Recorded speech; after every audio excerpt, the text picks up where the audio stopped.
As the empire grew, so too multiplied the scope for petty abuse of power, local tyrannies, corruption, and the seeds of destruction were sown even amidst plenty. A fatal maxim was introduced into the new jurisprudence of the empire, that in the case of treason, which included every offence that the subtlety of lawyers could derive from an hostile intention towards the prince or republic, all privileges were suspended and all conditions were reduced to the same ignominious level. As the safety of the emperor was avowedly preferred to every consideration of justice or humanity, the dignity of age and the tenderness of youth were alike exposed to the most cruel tortures, and the terrors of a malicious information, which might select them as the accomplices, or even as the witnesses, perhaps, of an imaginary crime, perpetually hung over the heads of the principal citizens of the Roman world. These evils, however terrible they may appear, were confined to the smaller number of Roman subjects, whose dangerous situation was, in some degree, compensated by the enjoyment of those advantages, either of nature or of fortune, which exposed them to the jealousy of the monarch. The obscure millions of a great empire have much less to dread from the cruelty than from the avarice of their masters, and their humble happiness is principally affected by the grievance of excessive taxes which, gently pressing on the wealthy, descend with accelerated weight on the meaner and more indigent classes of society.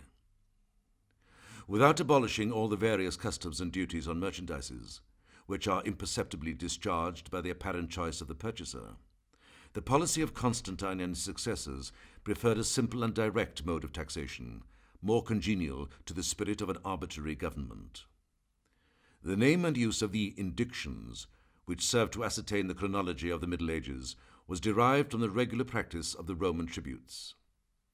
The emperor subscribed with his own hand and in purple ink the solemn edict, or indiction, which was fixed up in the principal city of each diocese during 2 months previous to the first day of September. And by a very easy connection of ideas, the word indiction was transferred to the measure of tribute which it prescribed, and to the annual term which it allowed for the payment. This general estimate of the supplies was proportioned to the real and imaginary wants of the state. But as often as the expense exceeded the revenue, or the revenue fell short of the computation, an additional tax, under the name of superindiction, was imposed on the people, and the most valuable attribute of sovereignty was communicated to the praetorian prefects, who, on some occasions, were permitted to provide for the unforeseen and extraordinary exigencies of the public service. The execution of these laws, which it would be tedious to pursue in their minute and intricate detail, consisted of 2 distinct operations: the resolving the general imposition into its constituent parts, which were assessed on the provinces, the cities, and the individuals of the Roman world, and the collecting the separate contributions of the individuals, the cities, and the provinces, till the accumulated sums were poured into the imperial treasuries. But as the account between the monarch and the subject was perpetually open, and as the renewal of the demand anticipated the perfect discharge of the preceding obligation, the weighty machine of the finances was moved by the same hands round the circle of its yearly revolution. Whatever was honourable or important in the administration of the revenue was committed to the wisdom of the prefects and their provincial representatives. The lucrative functions were claimed by a crowd of subordinate officers, some of whom depended on the treasurer, others on the governor of the province, and who, in the inevitable conflicts of a perplexed jurisdiction, had frequent opportunities of disputing with each other the spoils of the people. In the primitive simplicity of small communities, this method may be well adapted to collect the almost voluntary offerings of the people. But it is at once susceptible of the utmost latitude and of the utmost strictness, which in a corrupt and absolute monarchy must introduce a perpetual contest between the power of oppression and the arts of fraud. The agriculture of the Roman provinces was insensibly ruined, and in the progress of despotism, which tends to disappoint its own purpose, the emperors were obliged to derive some merit from the forgiveness of debts, or the remission of tributes, which their subjects were utterly incapable of paying. Within 60 years after the death of Constantine, and on the evidence of an actual survey, An exemption was granted in favour of 330,000 English acres of desert and uncultivated land, which amounted to 1/8 of the whole surface of the province. As the footsteps of the barbarians had not yet been seen in Italy, the cause of this amazing desolation, which is recorded in the laws, can be ascribed only to the administration of the Roman emperors. The person as well as the mind of Constantine had been enriched by nature with her choicest endowments. His stature was lofty, his countenance majestic, his deportment graceful. His strength and activity were displayed in every manly exercise, and from his earliest youth to a very advanced season of life, he preserved the vigour of his constitution by a strict adherence to the domestic virtues of chastity and temperance. He delighted in the social intercourse of familiar conversation, and though he might sometimes indulge his disposition to raillery with less reserve than was required by the severe dignity of his station, the courtesy and liberality of his manners gained the hearts of all who approached him. In his civil wars against Maxentius and Licinius, he had engaged on his side the inclinations of the people, who compared the undissembled vices of those tyrants with a spirit of wisdom and justice which seemed to direct the general tenor of the administration of Constantine. Had Constantine fallen on the banks of the Tiber, or even in the plains of Hadrianople, such is the character which, with a few exceptions, he might have transmitted to posterity. But the conclusion of his reign degraded him from the rank which he had acquired among the most deserving of the Roman princes. In the life of Augustus, we behold the tyrant of the Republic converted almost by imperceptible degrees into the father of his country and of humankind.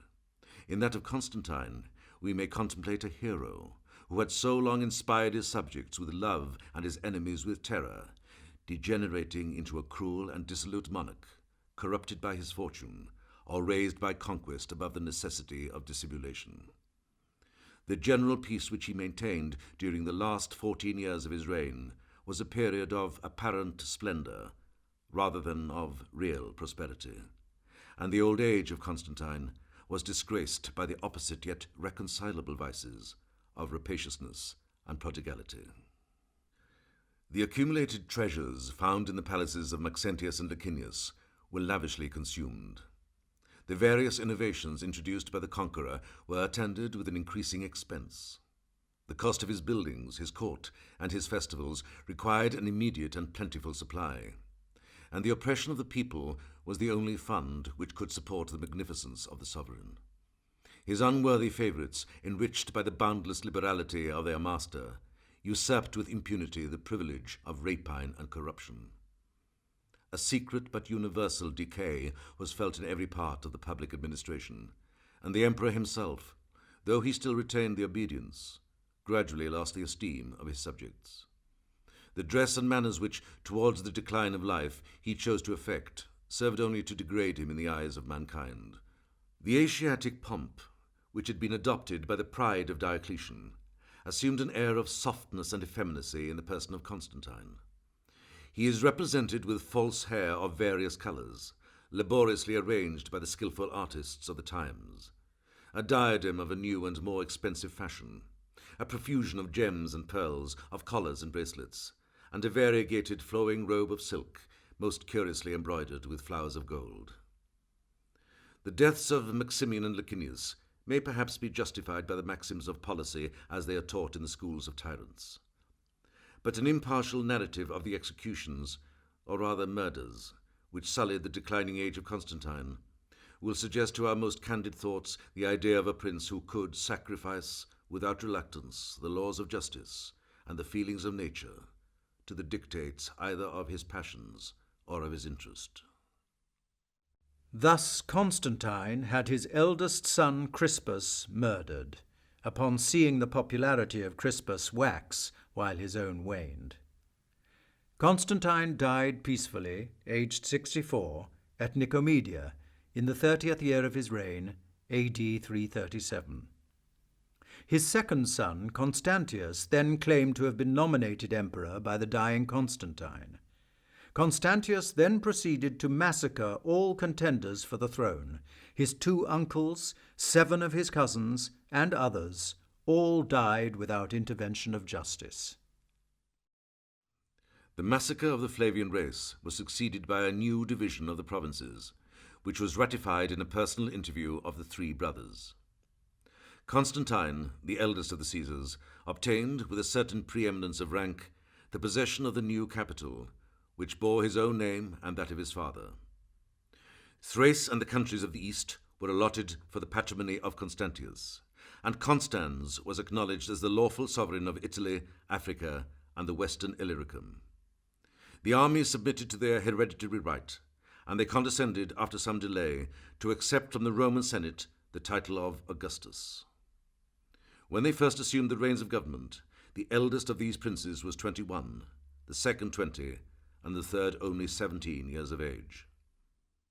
The reign of the three brothers was a time of strife in the empire, with provinces everywhere testing their strength against the control of Constantinople and Rome. Constantius ultimately survived to reunite the divided empire, but the latter part of his reign was darkened by corruption. The divided provinces of the empire were again united by the victory of Constantius. But as that feeble prince was destitute of personal merit, either in peace or war, as he feared his generals and distrusted his ministers, the triumph of his arms served only to establish the reign of the eunuchs over the Roman world. Those unhappy beings, the ancient production of Oriental jealousy and despotism, were introduced into Greece and Rome by the contagion of Asiatic luxury. Their progress was rapid, and the eunuchs, who in the time of Augustus had been abhorred as the monstrous retinue of an Egyptian queen, were gradually admitted into the families of matrons, of senators, and of the emperors themselves. Restrained by the severe edicts of Domitian and Nerva, cherished by the pride of Diocletian, reduced to an humble station by the prudence of Constantine, they multiplied in the palaces of his degenerate sons, and insensibly acquired the knowledge and at length the direction of the secret counsels of Constantius. The aversion and contempt which mankind had so uniformly entertained for that imperfect species appears to have degraded their character, and to have rendered them almost as incapable as they were supposed to be of conceiving any generous sentiment or of performing any worthy action. But the eunuchs were skilled in the arts of flattery and intrigue, and they alternately governed the mind of Constantius by his fears, his indolence, and his vanity.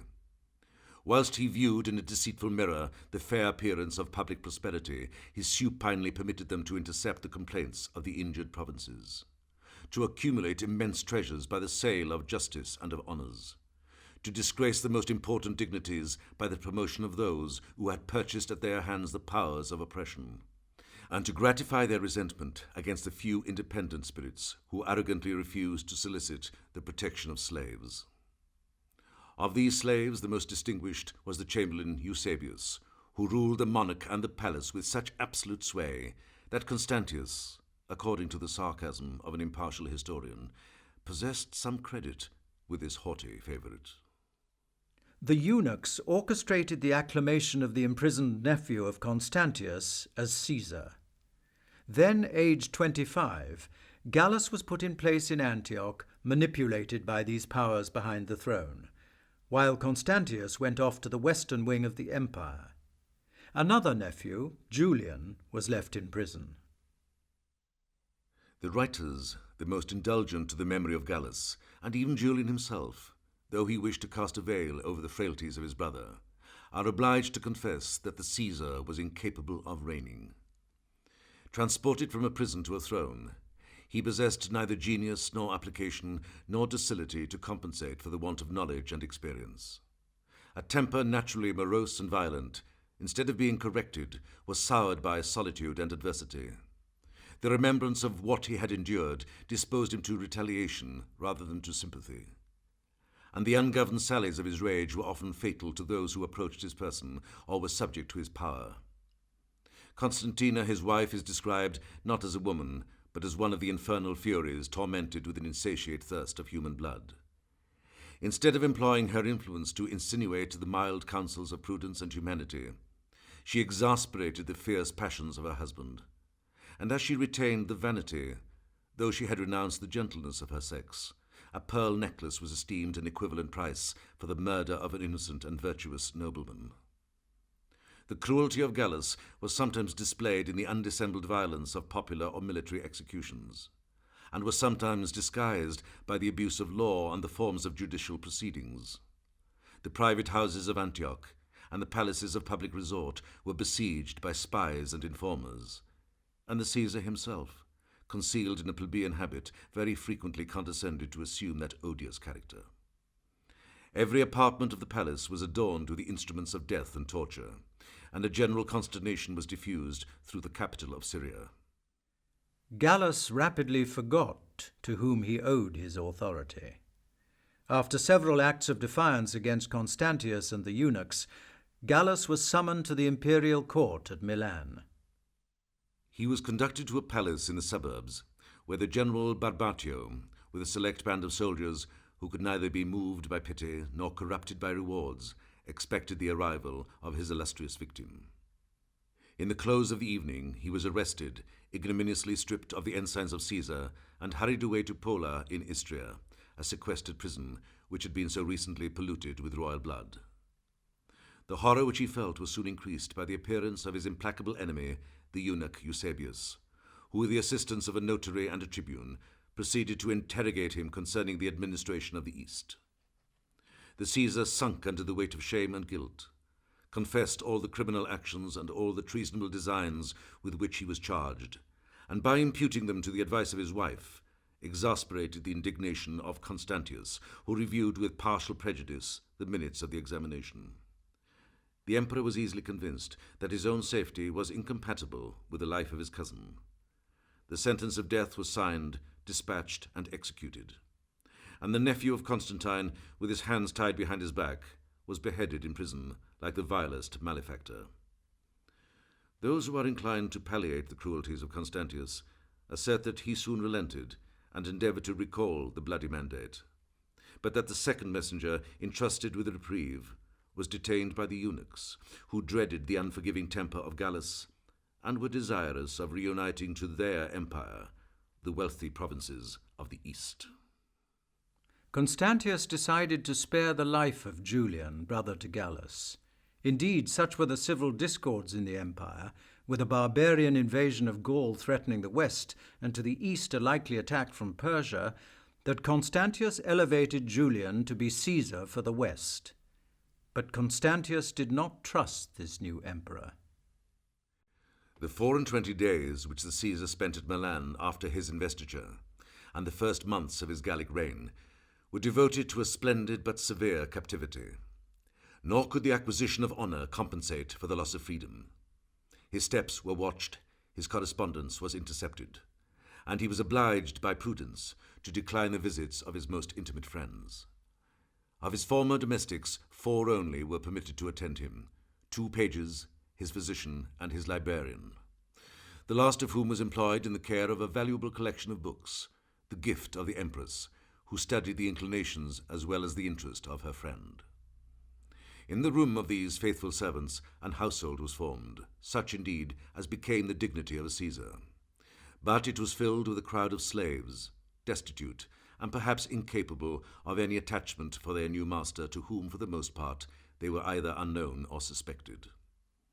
His want of experience might require the assistance of a wise counsel, but the minute instructions which regulated the service of his table and the distribution of his hours were adapted to a youth still under the discipline of his preceptors, rather than to the situation of a prince entrusted with the conduct of an important war.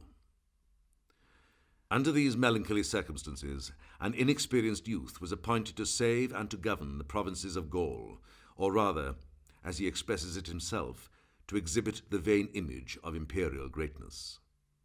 The retired scholastic education of Julian, in which he had been more conversant with books than with arms, with the dead than with the living, left him in profound ignorance of the practical arts of war and government.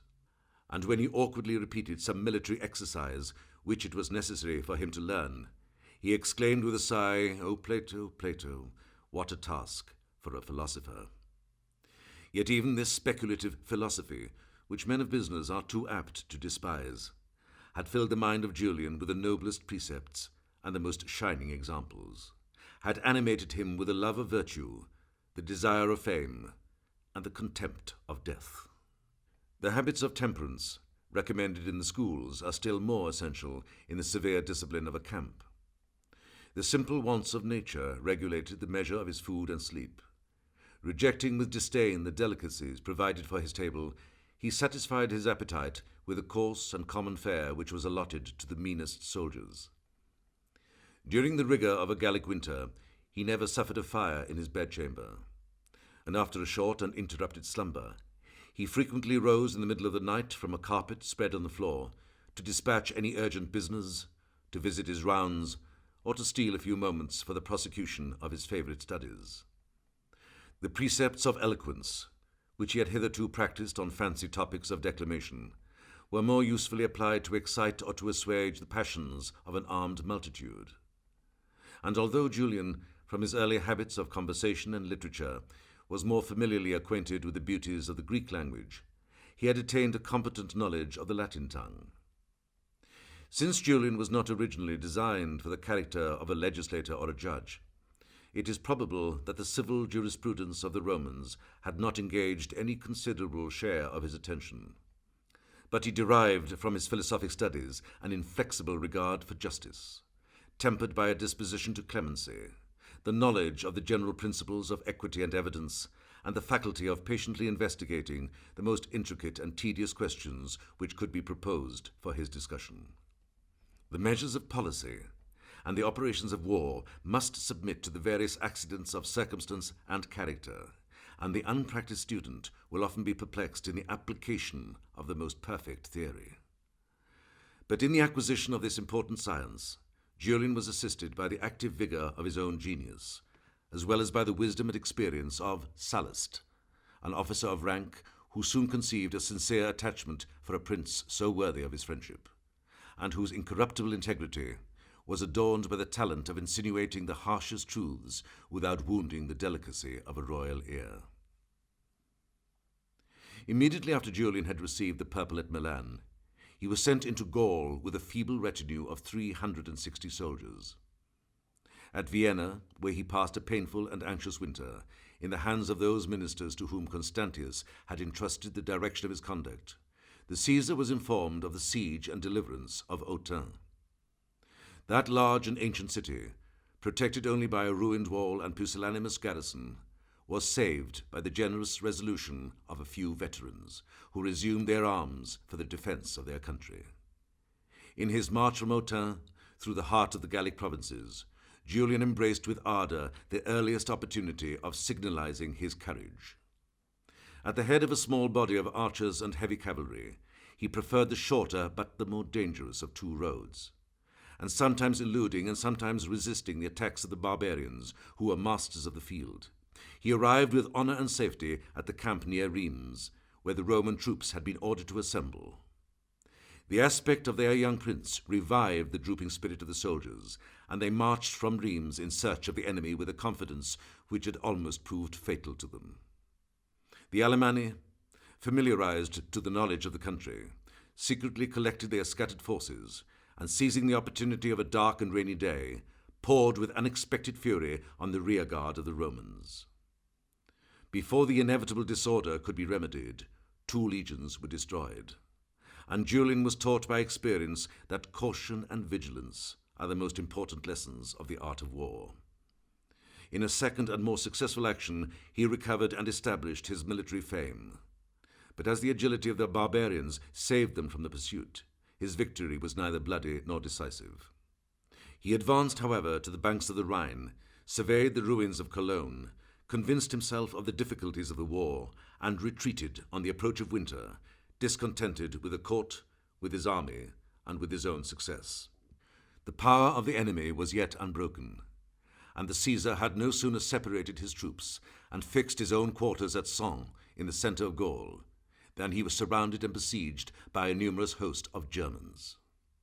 Reduced in this extremity to the resources of his own mind, he displayed a prudent intrepidity which compensated for all the deficiencies of the place and garrison, and the barbarians, at the end of 30 days, were obliged to retire with disappointed rage. That victory of Julian against the barbarians was the first of many. He routed the Alemanni from the Upper Rhine and repulsed the Franks in northern Gaul. His ambition was greater than that, however. It was not enough for Julian to have delivered the provinces of Gaul from the barbarians of Germany.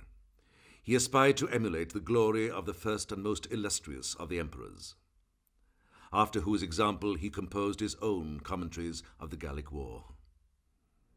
Caesar has related, with conscious pride, the manner in which he twice passed the Rhine. Julian could boast that, before he assumed the title of Augustus, he had carried the Roman eagles beyond that great river in 3 successful expeditions.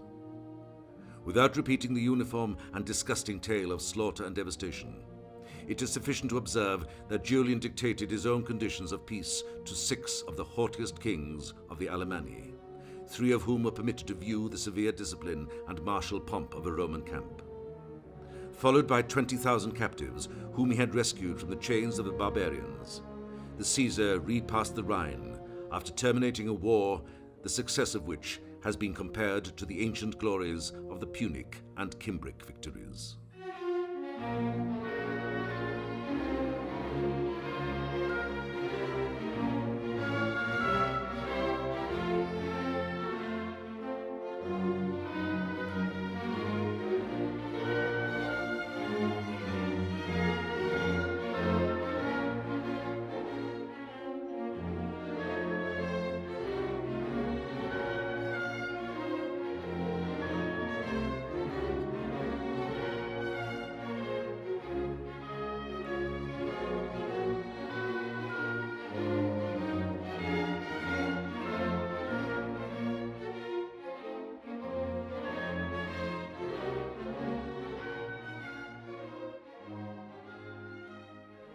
The reign of Constantine between AD 312 and AD 337 saw the steady establishment of Christianity through much of the Roman Empire.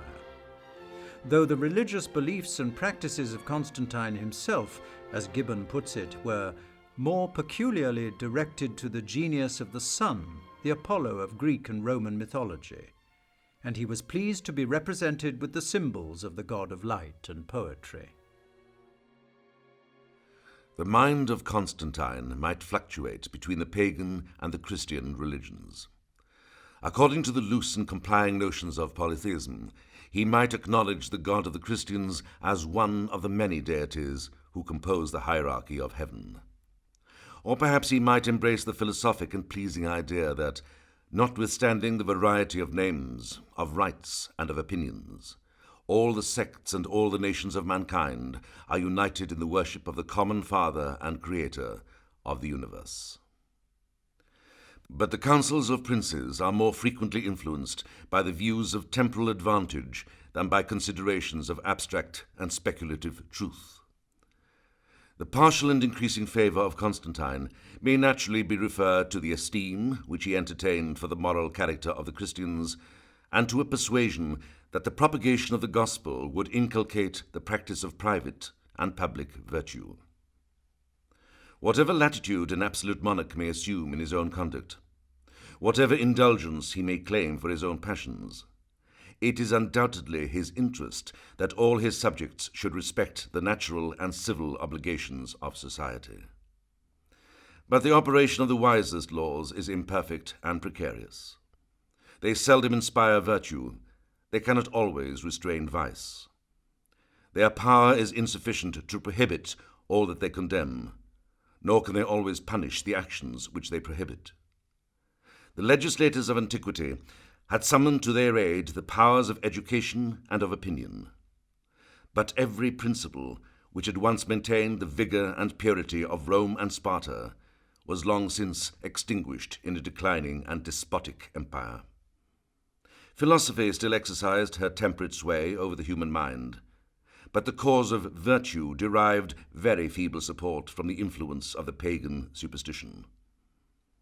Under these discouraging circumstances, a prudent magistrate might observe with pleasure the progress of a religion which diffused among the people a pure, benevolent, and universal system of ethics, adapted to every duty and every condition of life, recommended as the will and reason of the supreme deity, and enforced by the sanction of eternal rewards or punishments.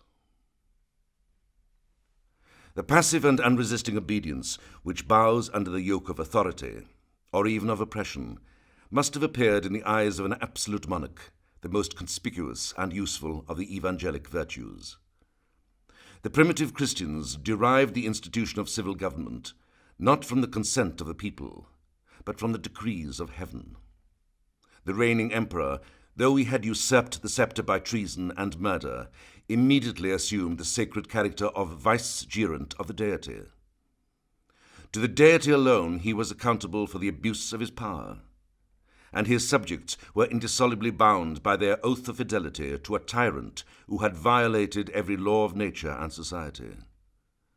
The humble Christians were sent into the world as sheep among wolves, and since they were not permitted to employ force even in the defense of their religion, they should be still more criminal if they were tempted to shed the blood of their fellow creatures in disputing the vain privileges or the sordid possessions of this transitory life. Faithful to the doctrine of the apostle, who in the reign of Nero had preached the duty of unconditional submission, the Christians of the 3 first centuries preserved their conscience pure and innocent of the guilt of secret conspiracy or open rebellion. While they experienced the rigor of persecution, they were never provoked either to meet their tyrants in the field or indignantly to withdraw themselves into some remote and sequestered corner of the globe. The Protestant and philosophic readers of the present age will incline to believe that, in the account of his own conversion, Constantine attested a wilful falsehood by a solemn and deliberate perjury. They may not hesitate to pronounce that, in the choice of a religion, his mind was determined only by a sense of interest, and that he used the altars of the church as a convenient footstool to the throne of the empire. A conclusion so harsh and so absolute is not, however, warranted by our knowledge of human nature, of Constantine, or of Christianity. In an age of religious fervour, the most artful statesmen are observed to feel some part of the enthusiasm which they inspire, and the most orthodox saints assume the dangerous privilege of defending the cause of truth by the arms of deceit and falsehood. Personal interest is often the standard of our belief as well as of our practice, and the same motives of temporal advantage which might influence the public conduct and professions of Constantine would insensibly dispose his mind to embrace a religion so propitious to his fame and fortunes. His vanity was gratified by the flattering assurance that he had been chosen by heaven to reign over the earth. Success had justified his divine title to the throne, and that title was founded on the truth of the Christian revelation. As real virtue is sometimes excited by undeserved applause, the specious piety of Constantine, if at first it was only specious, might gradually, by the influence of praise, of habit, and of example, be matured into serious faith and fervent devotion. Whatever advantages might be derived from the acquisition of an imperial proselyte, he was distinguished by the splendour of his purple rather than by the superiority of wisdom or virtue from the many thousands of his subjects who had embraced the doctrines of Christianity. Nor can it be deemed incredible that the mind of an unlettered soldier should have yielded to the weight of evidence, which, in a more enlightened age, has satisfied or subdued the reason of a Grotius, a Pascal, or a Locke. In the midst of the incessant labours of his great office, this soldier employed, or affected to employ, the hours of the night in the diligent study of the Scriptures, and the composition of theological discourses, which he afterwards pronounced in the presence of a numerous and applauding audience. The gratitude of the Church has exalted the virtues and excused the failings of a generous patron, who seated Christianity on the throne of the Roman world, and the Greeks, who celebrate the festival of the imperial saint, seldom mention the name of Constantine without adding the title of equal to the apostles. Such a comparison, if it alludes to the character of those divine missionaries, must be imputed to the extravagance of impious flattery. But if the parallel is confined to the extent and number of their evangelic victories, the success of Constantine might perhaps equal that of the apostles themselves. By the edicts of toleration, he removed the temporal disadvantages which had hitherto retarded the progress of Christianity, and its active and numerous ministers received a free permission, a liberal encouragement, to recommend the salutary truths of revelation by every argument which could affect the reason or piety of mankind. The exact balance of the two religions continued but a moment, and the piercing eye of ambition and avarice soon discovered that the profession of Christianity might contribute to the interest of the present as well as of a future life. The hopes of wealth and honours, the example of an emperor, his exhortations, his irresistible smiles, diffused conviction among the venal and obsequious crowds which usually fill the apartments of a palace. The cities which signalized a forward zeal by the voluntary destruction of their temples were distinguished by municipal privileges and rewarded with popular donatives. The new capital of the East gloried in the singular advantage that Constantinople was never profaned by the worship of idols. As the lower ranks of society are governed by imitation, the conversion of those who possessed any eminence of birth, of power, or of riches was soon followed by dependent multitudes. The salvation of the common people was purchased at an easy rate, if it be true that, in 1 year, 12,000 men were baptized at Rome, besides a proportionable number of women and children, and that a white garment with 20 pieces of gold had been promised by the emperor to every convert.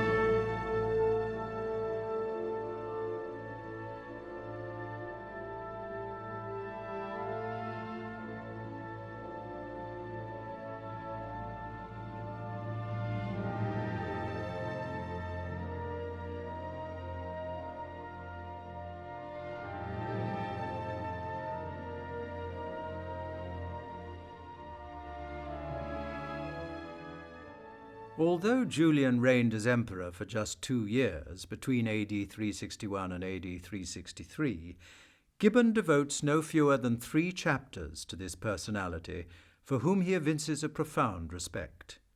The Caesar of Gaul takes pride of place within Gibbon's narrative. While the Romans languished under the ignominious tyranny of eunuchs and bishops, the praises of Julian were repeated with transport in every part of the empire, except in the palace of Constantius. The barbarians of Germany had felt and still dreaded the arms of the young Caesar. His soldiers were the companions of his victory. The grateful provincials enjoyed the blessings of his reign, but the favourites, who had opposed his elevation, were offended by his virtues, and they justly considered the friend of the people as the enemy of the court. As long as the fame of Julian was doubtful, the buffoons of the palace, who were skilled in the language of satire, tried the efficacy of those arts which they had so often practiced with success.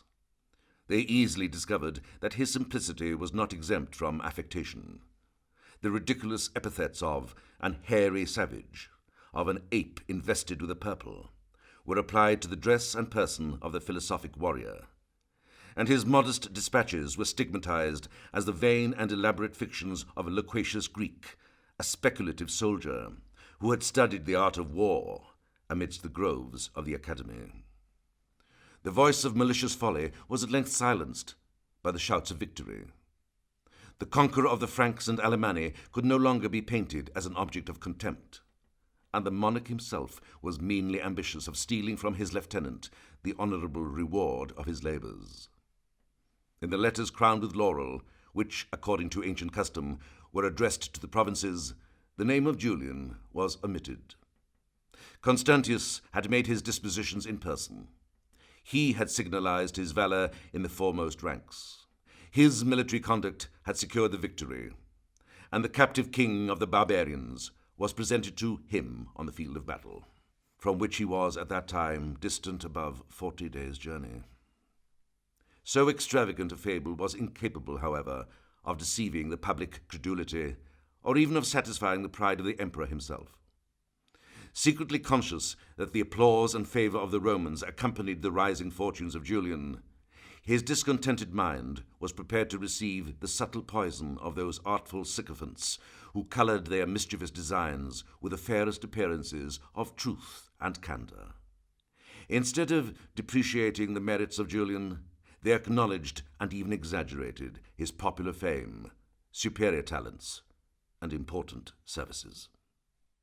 The public esteem for the young Julian could not fail to annoy and alarm the Emperor Constantius. In order to demean Julian, Constantius ordered that he send 4 of his legions to Rome, thus also effectively reducing Julian's military strength. Julian foresaw the consequences of this foolish order. Most of the auxiliaries who engaged their voluntary service had stipulated that they should never be obliged to pass the Alps. The public faith of Rome and the personal honour of Julian had been pledged for the observance of this condition. Such an act of treachery and oppression would destroy the confidence and excite the resentment of the independent warriors of Germany, who considered truth as the noblest of their virtues and freedom as the most valuable of their possessions. The legionaries who enjoyed the title and privileges of Romans were enlisted for the general defence of the Republic. But those mercenary troops heard with cold indifference the antiquated names of the Republic and of Rome. Attached, either from birth or long habit, to the climate and manners of Gaul, they loved and admired Julian. They despised and perhaps hated the emperor. They dreaded the laborious march, the Persian arrows, and the burning deserts of Asia. They claimed as their own the country which they had saved, and excused their want of spirit by pleading the sacred and more immediate duty of protecting their families and friends. The apprehensions of the Gauls were derived from the knowledge of the impending and inevitable danger. As soon as the provinces were exhausted of their military strength, the Germans would violate a treaty which had been imposed on their fears. And notwithstanding the abilities and valour of Julian, the general of a nominal army, to whom the public calamities would be imputed, must find himself, after a vain resistance, either a prisoner in the camp of the barbarians or a criminal in the palace of Constantius. If Julian complied with the orders which he had received, he subscribed his own destruction and that of a people who deserved his affection. But a positive refusal was an act of rebellion and a declaration of war. The inexorable jealousy of the emperor, the peremptory or perhaps insidious nature of his commands, left not any room for a fair apology or candid interpretation, and the dependent station of the Caesar scarcely allowed him to pause or to deliberate. After a painful conflict, Julian was compelled to acknowledge that obedience was the virtue of the most eminent subject, and that the sovereign alone was entitled to judge of the public welfare. He issued the necessary orders for carrying into execution the commands of Constantius. A part of the troops began their march for the Alps, and the detachments from the several garrisons moved towards their respective places of assembly. They advanced with difficulty through the trembling and affrighted crowds of provincials, who attempted to excite their pity by silent despair or loud lamentations, while the wives of the soldiers, holding their infants in their arms, accused the desertion of their husbands in the mixed language of grief, of tenderness, and of indignation. This scene of general distress afflicted the humanity of the Caesar. He granted a sufficient number of post-wagons to transport the wives and families of the soldiers, endeavoured to alleviate the hardships which he was constrained to inflict, and increased, by the most laudable arts, his own popularity and the discontent of the exiled troops. The grief of an armed multitude is soon converted into rage. Their licentious murmurs, which every hour were communicated from tent to tent with more boldness and effect, prepared their minds for the most daring acts of sedition, and by the connivance of their tribunes, a seasonable libel was secretly dispersed, which painted in lively colours the disgrace of the Caesar, the oppression of the Gallic army, and the feeble vices of the tyrant of Asia. The servants of Constantius were astonished and alarmed by the progress of this dangerous spirit. They pressed the Caesar to hasten the departure of the troops. but they imprudently rejected the honest and judicious advice of Julian, who proposed that they should not march through Paris, and suggested the danger and temptation of a last interview. As soon as the approach of the troops was announced, the Caesar went out to meet them and ascended his tribunal, which had been erected in a plain before the gates of the city. After distinguishing the officers and soldiers who by their rank or merit deserved a peculiar attention, Julian addressed himself in a studied oration to the surrounding multitude.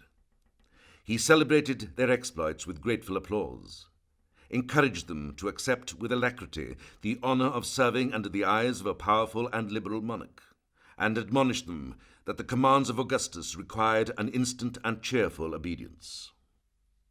The soldiers, who were apprehensive of offending their general by an indecent clamour, or of belying their sentiments by false and venal acclamations, maintained an obstinate silence, and after a short pause were dismissed to their quarters. The principal officers were entertained by the Caesar, who professed in the warmest language of friendship his desire and his inability to reward, according to their deserts, the brave companions of his victories. They retired from the feast full of grief and perplexity, and lamented the hardship of their fate, which tore them from their beloved general and their native country. The only expedient which could prevent their separation was boldly agitated and approved. The popular resentment was insensibly moulded into a regular conspiracy. Their just reasons of complaint were heightened by passion, and their passions were inflamed by wine, as on the eve of their departure the troops were indulged in licentious festivity. At the hour of midnight, the impetuous multitude, with swords and bows and torches in their hands, rushed into the suburbs, encompassed the palace, and, careless of future dangers, pronounced the fatal and irrevocable words, Julian Augustus. The prince, whose anxious suspense was interrupted by their disorderly acclamations, secured the doors against their intrusion, and as long as it was in his power, secluded his person and dignity from the accidents of a nocturnal tumult. At the dawn of day, the soldiers, whose zeal was irritated by opposition, forcibly entered the palace, seized with respectful violence the object of their choice, guarded Julian with drawn swords through the streets of Paris, placed him on the tribunal, and with repeated shouts saluted him as their emperor. Prudence as well as loyalty inculcated the propriety of resisting their treasonable designs, and of preparing for his oppressed virtue the excuse of violence. Addressing himself by turns to the multitude and to individuals, he sometimes implored their mercy and sometimes expressed his indignation, conjured them not to sully the fame of their immortal victories, and ventured to promise that, if they would immediately return to their allegiance, he would undertake to obtain from the emperor not only a free and gracious pardon, but even the revocation of the orders which had excited their resentment. But the soldiers, who were conscious of their guilt, chose rather to depend on the gratitude of Julian than on the clemency of the emperor. Their zeal was insensibly turned into impatience, and their impatience into rage. The inflexible Caesar sustained till the third hour of the day their prayers, their reproaches, and their menaces. Nor did he yield till he had been repeatedly assured that, if he wished to live, he must consent to reign. He was exalted on a shield in the presence and amidst the unanimous acclamations of the troops. A rich military collar, which was offered by chance, supplied the want of a diadem. The ceremony was concluded by the promise of a moderate donative, and the new emperor, overwhelmed with real or affected grief, retired into the most secret recesses of his apartment. To Constantius, Julian sends a letter soliciting confirmation of the title Augustus. Gibbon writes in this epistle, Julian acknowledges the irregularity of his own election, while he justifies, in some measure, the resentment and violence of the troops which had extorted his reluctant consent. He allows the supremacy of his brother Constantius, and engages to send him an annual present of Spanish horses, to recruit his army with a select number of barbarian youths, and to accept from his choice a praetorian prefect of approved discretion and fidelity. But he reserves for himself the nomination of his other civil and military officers, with the troops, the revenue, and the sovereignty of the provinces beyond the Alps. He admonishes the emperor to consult the dictates of justice, to distrust the arts of those venal flatterers who subsist only by the discord of princes, and to embrace the offer of a fair and honourable treaty, equally advantageous to the Republic and to the House of Constantine. In this negotiation, Julian claimed no more than he already possessed. The delegated authority which he had long exercised over the provinces of Gaul, Spain, and Britain was still obeyed under a name more independent and august. The soldiers and the people rejoiced in a revolution which was not stained even with the blood of the guilty. The negotiations of peace were accompanied and supported by the most vigorous preparations for war. The army, which Julian held in readiness for immediate action, was recruited and augmented by the disorders of the times. The ambassadors of Julian had been instructed to execute with the utmost diligence their important commission. But in their passage through Italy and Illyricum, they were detained by the tedious and affected delays of the provincial governors. They were conducted by slow journeys from Constantinople to Caesarea in Cappadocia. And when at length they were admitted to the presence of Constantius, they found that he had already conceived, from the dispatches of his own officers, the most unfavourable opinion of the conduct of Julian and of the Gallic army. The letters were heard with impatience. The trembling messengers were dismissed with indignation and contempt. And the looks, the gestures, the furious language of the monarch expressed the disorder of his soul. He required that the presumptuous Caesar should expressly renounce the appellation and rank of Augustus, which he had accepted from the rebels; that he should descend to his former station of a limited and dependent minister; that he should vest the powers of the state and army in the hands of those officers who were appointed by the imperial court; and that he should trust his safety to the assurances of pardon, which were announced by Epictetus, a Gallic bishop, and one of the Arian favourites of Constantius. Several months were ineffectually consumed in a treaty which was negotiated at the distance of 3,000 miles between Paris and Antioch. And as soon as Julian perceived that his moderate and respectful behaviour served only to irritate the pride of an implacable adversary, he boldly resolved to commit his life and fortune to the chance of a civil war. He gave a public and military audience to the Quaestor Leonus. The haughty epistle of Constantius was read to the attentive multitude, and Julian protested, with the most flattering deference, that he was ready to resign the title of Augustus if he could obtain the consent of those whom he acknowledged as the authors of his elevation. The faint proposal was impetuously silenced, and the acclamations of Julian Augustus continue to reign by the authority of the army, of the people, of the Republic, which you have saved, thundered at once from every part of the field, and terrified the pale ambassador of Constantius. After this message, which might be considered as a signal of irreconcilable war, Julian, who some weeks before had celebrated the Christian festival of the Epiphany, made a public declaration that he committed the care of his safety to the immortal gods, and thus publicly renounced the religion as well as the friendship of Constantius.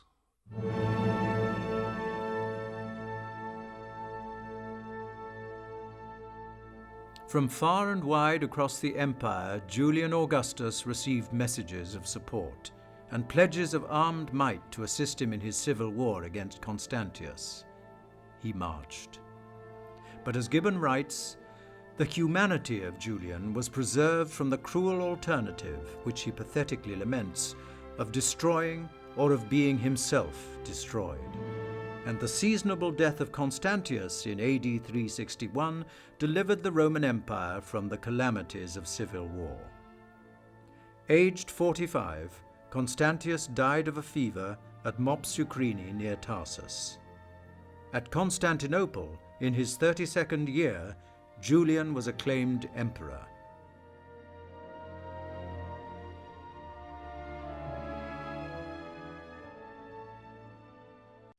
The throne of Julian, which the death of Constantius fixed on an independent basis, was the seat of reason, of virtue, and perhaps of vanity.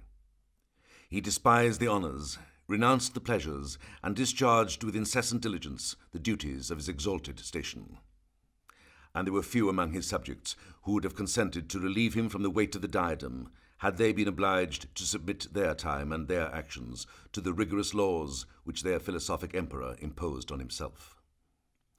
One of his most intimate friends, who would often share the frugal simplicity of his table, has remarked that his light and sparing diet, which was usually of the vegetable kind, left his mind and body always free and active for the various and important business of an author, a pontiff, a magistrate, a general, and a prince. In one and the same day he gave audience to several ambassadors, and wrote or dictated a great number of letters to his generals, his civil magistrates, his private friends, and the different cities of his dominions. He listened to the memorials which had been received, considered the subject of the petitions, and signified his intentions more rapidly than they could be taken in shorthand by the diligence of his secretaries. He possessed such flexibility of thought and such firmness of attention that he could employ his hand to write, his ear to listen, and his voice to dictate, and pursue at once 3 several trains of ideas without hesitation and without error. While his ministers reposed, the prince flew with agility from one labour to another, and after a hasty dinner retired into his library, till the public business which he had appointed for the evening summoned him to interrupt the prosecution of his studies. The supper of the emperor was still less substantial than the former meal. His sleep was never clouded by the fumes of indigestion, and except in the short interval of a marriage, which was the effect of policy rather than love, the chaste Julian never shared his bed with a female companion. He was soon awakened by the entrance of fresh secretaries who had slept the preceding day, and his servants were obliged to wait alternately, while their indefatigable master allowed himself scarcely any other refreshment than the change of occupations. The predecessors of Julian, his uncle, his brother, and his cousin, indulged their puerile taste for the games of the circus, under the specious pretence of complying with the inclinations of the people, and they frequently remained the greatest part of the day as idle spectators and as part of the splendid spectacle, till the ordinary round of 24 races was completely finished. On solemn festivals, Julian, who felt and professed an unfashionable dislike to these frivolous amusements, condescended to appear in the circus, and after bestowing a careless glance on 5 or 6 of the races, he hastily withdrew with the impatience of a philosopher who considered every moment as lost that was not devoted to the advantage of the public or the improvement of his own mind. By this avarice of time he seemed to protract the short duration of his reign, and if the dates were less securely ascertained, we should refuse to believe that only 16 months elapsed between the death of Constantius and the departure of his successor for the Persian War. The actions of Julian can only be preserved by the care of the historian, but the portion of his voluminous writings which is still extant remains as a monument of the application as well as of the genius of the emperor. The Mesopogon, the Caesars, several of his orations, and his elaborate work against the Christian religion were composed in the long nights of the 2 winters, the former of which was passed at Constantinople and the latter at Antioch. The reformation of the imperial court was one of the first and most necessary acts of the government of Julian. Soon after his entrance into the palace of Constantinople, he had occasion for the service of a barber. An officer, magnificently dressed, immediately presented himself. "It is a barber," exclaimed the prince with affected surprise, "that I want, not a receiver general of the finances." He questioned the man concerning the profits of his employment, and was informed that, besides a large salary and some valuable perquisites, he enjoyed a daily allowance for 20 servants and as many horses. 1,000 barbers, 1,000 cupbearers, 1,000 cooks were distributed in the several offices of luxury, and the number of eunuchs could be compared only with the insects of a summer's day. The monarch, who resigned to his subjects the superiority of merit and virtue, was distinguished by the oppressive magnificence of his dress, his table, his buildings, and his train. The stately palaces erected by Constantine and his sons were decorated with many-coloured marbles and ornaments of massy gold. The most exquisite dainties were procured to gratify their pride rather than their taste. Birds of the most distant climates, fish from the most remote seas, fruits out of their natural season, winter roses and summer snows. The domestic crowd of the palace surpassed the expense of the legions. Yet the smallest part of this costly multitude was subservient to the use or even to the splendor of the throne. The monarch was disgraced, and the people was injured by the creation and sale of an infinite number of obscure and even titular employments. And the most worthless of mankind might purchase the privilege of being maintained, without the necessity of labor, from the public revenue. The waste of an enormous household, the increase of fees and perquisites, which was soon claimed as a lawful debt, and the bribes which they extorted from those who feared their enmity or solicited their favor, suddenly enriched these haughty menials. They abused their fortune without considering their past or their future condition, and their rapine and venality could be equalled only by the extravagance of their dissipations. Their silken robes were embroidered with gold, their tables were served with delicacy and profusion. The houses which they built for their own use would have covered the farm of an ancient consul. And the most honorable citizens were obliged to dismount from their horses and respectfully to salute an eunuch whom they met on the public highway. The luxury of the palace excited the contempt and indignation of Julian, who usually slept on the ground, who yielded with reluctance to the indispensable calls of nature, and who placed his vanity not in emulating, but in despising the pomp of royalty. By the total extirpation of a mischief which was magnified even beyond its real extent, he was impatient to relieve the distress and to appease the murmurs of the people, who support with less uneasiness the weight of taxes, if they are convinced that the fruits of their industry are appropriated to the service of the state. But in the execution of this salutary work, Julian is accused of proceeding with too much haste and inconsiderable severity. By a single edict, he reduced the palace of Constantinople to an immense desert, and dismissed with ignominy the whole train of slaves and dependents, without providing any just or at least benevolent exceptions for the age, the services, or the poverty of the faithful domestics of the imperial family. Such indeed was the temper of Julian, who seldom recollected the fundamental maxim of Aristotle, that true virtue is placed at an equal distance between the opposite vices. The splendid and effeminate dress of the Asiatics, the curls and paint, the collars and bracelets, which had appeared so ridiculous in the person of Constantine, were consistently rejected by his philosophic successor. But with the fopperies, Julian affected to renounce the decencies of dress, and seemed to value himself for his neglect of the laws of cleanliness. In a satirical performance, which was designed for the public eye, the emperor descants with pleasure and even with pride on the length of his nails and the inky blackness of his hands, protests that, although the greatest part of his body was covered with hair, the use of the razor was confined to his head alone, and celebrates with visible complacency the shaggy beard which he fondly cherished, after the example of the philosophers of Greece. Had Julian consulted the simple dictates of reason, the first magistrate of the Romans would have scorned the affectation of Diogenes as well as that of Darius. But the work of public reformation would have remained imperfect if Julian had only corrected the abuses without punishing the crimes of his predecessor's reign. "We are now delivered," says he, in a familiar letter to one of his intimate friends, "we are now surprisingly delivered from the voracious jaws of the Hydra. I do not mean to apply that epithet to my brother Constantius. He is no more. May the earth lie light on his head. But his artful and cruel favourites studied to deceive and exasperate a prince whose natural mildness cannot be praised without some efforts of adulation. It is not, however, my intention that even those men should be oppressed. They are accused, and they shall enjoy the benefit of a fair and impartial trial."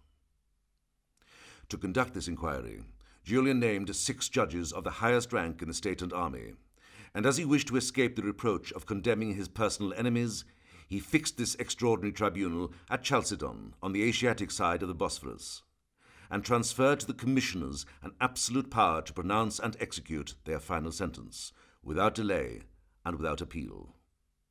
The numerous army of spies, of agents and informers enlisted by Constantius to secure the repose of one man and to interrupt that of millions, was immediately disbanded by his generous successor. Julian was slow in his suspicions and gentle in his punishments, and his contempt of treason was the result of judgment, of vanity, and of courage. Conscious of superior merit, he was persuaded that few among his subjects would dare to meet him in the field, to attempt his life, or even to seat themselves on his vacant throne.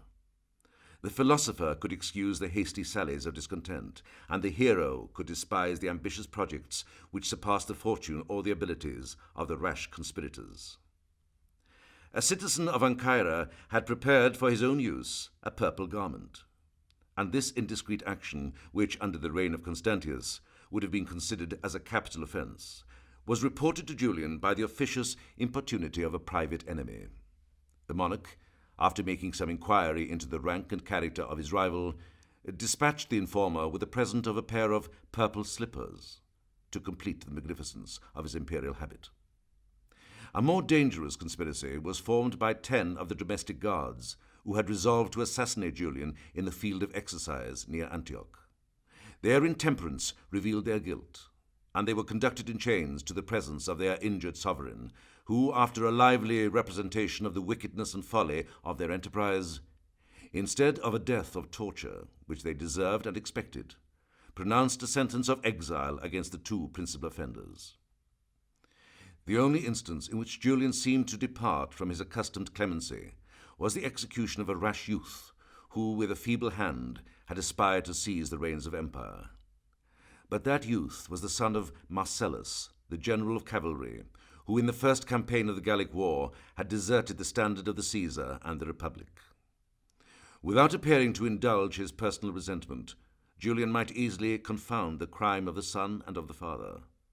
But he was reconciled by the distress of Marcellus, and the liberality of the emperor endeavoured to heal the wound which had been inflicted by the hand of justice.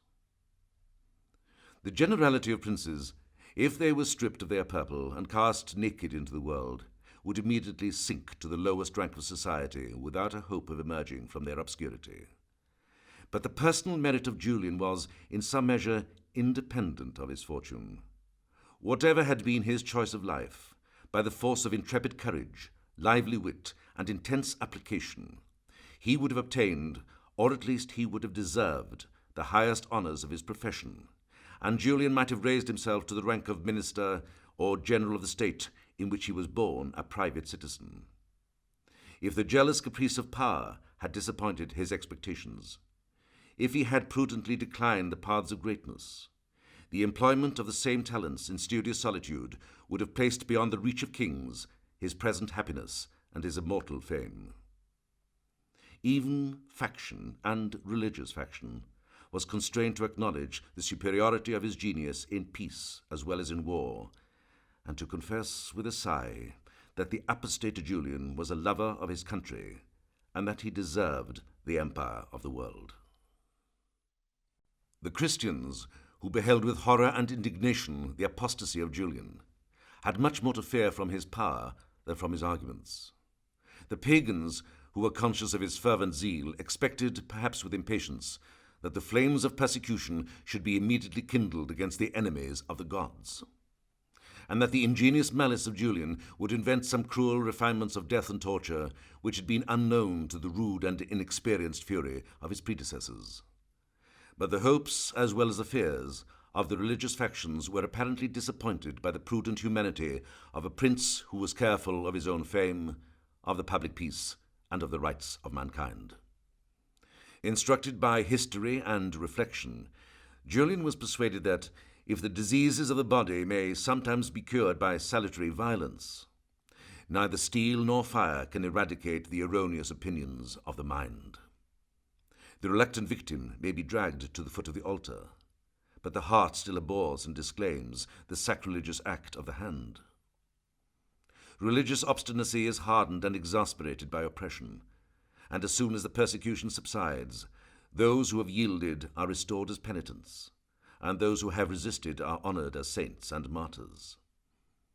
If Julian adopted the unsuccessful cruelty of Diocletian and his colleagues, he was sensible that he should stain his memory with the name of tyrant, and add new glories to the Catholic Church, which had derived strength and increase from the severity of the pagan magistrates. Actuated by these motives, and apprehensive of disturbing the repose of an unsettled reign, Julian surprised the world by an edict which was not unworthy of a statesman or a philosopher. He extended to all the inhabitants of the Roman world the benefits of a free and equal toleration. And the only hardship which he inflicted on the Christians was to deprive them of the power of tormenting their fellow subjects, whom they stigmatized with the odious titles of idolaters and heretics. The pagans received a gracious permission, or rather an express order, to open all their temples, and they were at once delivered from the oppressive laws and arbitrary vexations which they had sustained under the reign of Constantine and of his sons. At the same time, the bishops and clergy, who had been banished by the Arian monarch, were recalled from exile and restored to their respective churches: the Donatists, the Novatians, the Macedonians, the Eunomians, and those who, with a more prosperous fortune, adhered to the doctrine of the Council of Nice. Julian, who understood and derided their theological disputes, invited to the palace the leaders of the hostile sects, that he might enjoy the agreeable spectacle of their furious encounters. The clamour of controversy sometimes provoked the emperor to exclaim, "Hear me, the Franks have heard me, and the Alemanni." But he soon discovered that he was now engaged with more obstinate and implacable enemies, and though he exerted the powers of oratory to persuade them to live in concord, or at least in peace, he was perfectly satisfied, before he dismissed them from his presence, that he had nothing to dread from the union of the Christians. The Christians, who had now possessed above 40 years the civil and ecclesiastical government of the empire, had contracted the insolent vices of prosperity and the habit of believing that the saints alone were entitled to reign over the earth. As soon as the enmity of Julian deprived the clergy of the privileges which had been conferred by the favour of Constantine, they complained of the most cruel oppression, and the free toleration of idolaters and heretics was a subject of grief and scandal to the orthodox party. The acts of violence, which were no longer countenanced by the magistrates, were still committed by the zeal of the people. At Picenus, the altar of Cybele was overturned almost in the presence of the emperor. And in the city of Caesarea, in Cappadocia, the temple of Fortune, the sole place of worship which had been left to the pagans, was destroyed by the rage of a popular tumult. On these occasions, a prince who felt for the honour of the gods was not disposed to interrupt the course of justice, and his mind was still more deeply exasperated when he found that the fanatics, who had deserved and suffered the punishment of incendiaries, were rewarded with the honours of martyrdom. Julian's philosophic merits availed him little when it came to the besetting problem of the last days of the Roman Empire, rebellion in the provinces. Scarcely had he been created emperor before he found it necessary to lead his legions into Persia. Wounded in battle, Julian's final words are quoted by Gibbon. He employed the awful moments with the firm temper of a hero and a sage. The philosophers who had accompanied him in this fatal expedition compared the tent of Julian with the prison of Socrates, and the spectators whom duty or friendship or curiosity had assembled round his couch listened with respectful grief to the funeral oration of their dying emperor. Friends and fellow soldiers, the seasonable period of my departure is now arrived, and I discharge with the cheerfulness of a ready debtor the demands of nature. I have learned from philosophy how much the soul is more excellent than the body, and that the separation of the nobler substance should be the subject of joy rather than of affliction. I have learned from religion that an early death has often been the reward of piety, and I accept, as a favour of the gods, the mortal stroke that secures me from the danger of disgracing a character which has hitherto been supported by virtue and fortitude. I die without remorse, as I have lived without guilt. I am pleased to reflect on the innocence of my private life, and I can affirm with confidence that the supreme authority, that emanation of the divine power, has been preserved in my hands pure and immaculate. Detesting the corrupt and destructive maxims of despotism, I have considered the happiness of the people as the end of government. Submitting my actions to the laws of prudence, of justice, and of moderation, I have trusted the event to the care of Providence. Peace was the object of my counsels, as long as peace was consistent with the public welfare. But when the imperious voice of my country summoned me to arms, I exposed my person to the dangers of war, with a clear foreknowledge, which I had acquired from the art of divination, that I was destined to fall by the sword. I now offer my tribute of gratitude to the eternal being who has not suffered me to perish by the cruelty of a tyrant, by the secret dagger of conspiracy, or by the slow tortures of lingering disease. He has given me, in the midst of an honourable career, a splendid and glorious departure from this world, and I hold it equally absurd, equally base, to solicit or to decline the stroke of fate. Thus much I have attempted to say, but my strength fails me, and I feel the approach of death. I shall cautiously refrain from any word that may tend to influence your suffrages in the election of an emperor. My choice might be imprudent or injudicious, and if it should not be ratified by the consent of the army, it might be fatal to the person whom I should recommend.